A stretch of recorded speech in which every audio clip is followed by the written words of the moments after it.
Welcome back to Every Woman. We have Dr. Chen and Dr. West with BreastLink here to tell us a little bit more about the dense breast legislation that's out there. Thanks for being here, Dr. Chen and Dr. West. Now, Dr. West, some say, you know, with these legislatures, telling women that they have dense breasts and that may lead to increased cancer risk. Is that creating a panic in women? It's sure going to scare a lot of them and create a lot of anxiety, a ton of questions, and they're not easily answered because you have to personalize the risk. You have to look at the breast and tell them what the relative value is. It's going to be a hard conversation. The doctors are a bit upset by that because we would like to handle it without legislation. I mean, legislation makes it a little trickier. But we've tried to be proactive about this because we're anticipating that women are going to have so many questions, they're going to inundate the referring physician who's not going to have the time to explore all these issues in detail. So we've put together a program. It starts with a website where it's breastdensityinfo.com, and it outlines the basic issues. So women can get on their own, take their time, and kind of run through it and understand what they have.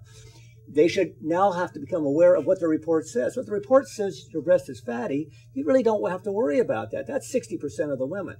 If your breasts are dense, then you have to put a whole series of factors together. How worried are you about this? I think a lot of women will be worried. I think for the vast majority of women, the answer is going to be to add a yearly screening breast ultrasound. And Dr. Chen can tell you more about it, but we're very excited. We have the first one of its kind, the first FDA-approved screening ultrasound unit. And if women could just take one message away from this, if you're worried about density, get the ultrasound. Now, some patients are going to be very high risk, and we have to counsel those patients. We have a risk assessment program that we offer the public that's very helpful and identifies those women who would benefit from a breast MRI. But the vast majority of women, fatty breasts, forget it. Dense breasts, consider screening ultrasound.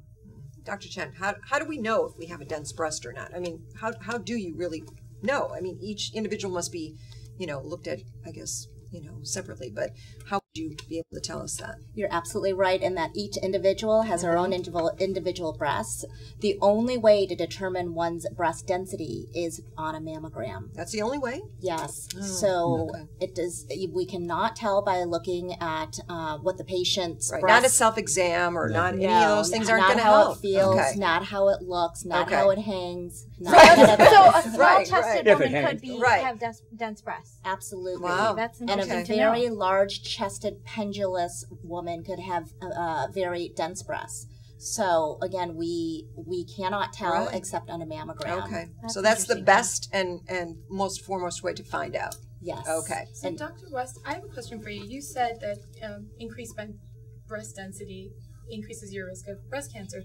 So why don't doctors add that to their screening? Well, this is relatively legislation. This is relatively new information, and it came from a woman who was concerned. I mean, I see your question. I mean, how come the doctors weren't more proactive? Well, in fact, we've talked about this for years. And as a physician, seeing the patients and seeing the reports from Dr. Chen, and it's very dense, and we have our own little computer, we look at it and go, you know, and we've looked at the issue of ultrasound, but the handheld ultrasound just took a long time. It had high risk of overdiagnosis. It created a lot of anxiety. The big breakthrough is really the screening ultrasound because it's relatively inexpensive, it's very well tolerated, and it picks up those cancers missed on the mammogram. So the combination's perfect.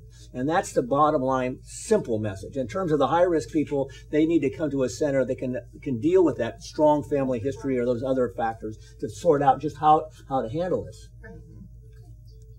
So why does it take a law? I mean, you know, you've talked about this a little bit. I'm still confused, though. I mean, why are the lawmakers thinking, you know what, we're the ones who need to let women know? Why, you know, you've talked about maybe at BreastLink you've come together and you know, kind of proactively educated women.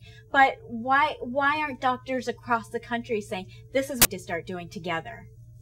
Well, there's a whole host of issues that you bring up, and if you try to get consensus among doctors, you're going to have a real challenge on any subject.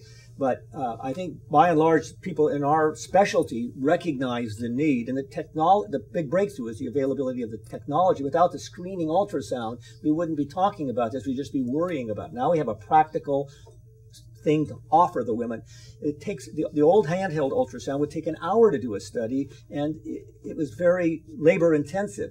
It just wasn't justified to do that in women. But now with the automated machine, and Dr. Chen can talk about that, I think it's going to make it practical. Okay. So I think you're going to see a change. Unfortunately, it took legislation. There'll be some negative effects of this legislation. I guarantee you it's not going to be all perfect. It's not as easy as you might think it is, but we will make progress. I'm glad that ultimately that legislation is there. It's unfortunate we couldn't have been more proactive as a medical group, but the reality is we weren't. And does it have to go state by state, though? I think it has to go state by state. It can't just be a blanket federal law? No, I don't think that's possible. I don't think it would work that way. But I don't know enough about it. I guess it could. Maybe Obama or Michelle Obama can stand up and take this issue on and say, let's put some pressure on the states if nothing else. Let's move those dense breasts, huh? Yeah. That's right. Absolutely. Yeah. All right. Well, I'm sure there's going to be a lot more coming out of this. So thank you so much for giving us this information. If you want to find out more about Dr. Chen and Dr. West and more information on dense breasts, you can visit their website at breastlink.com.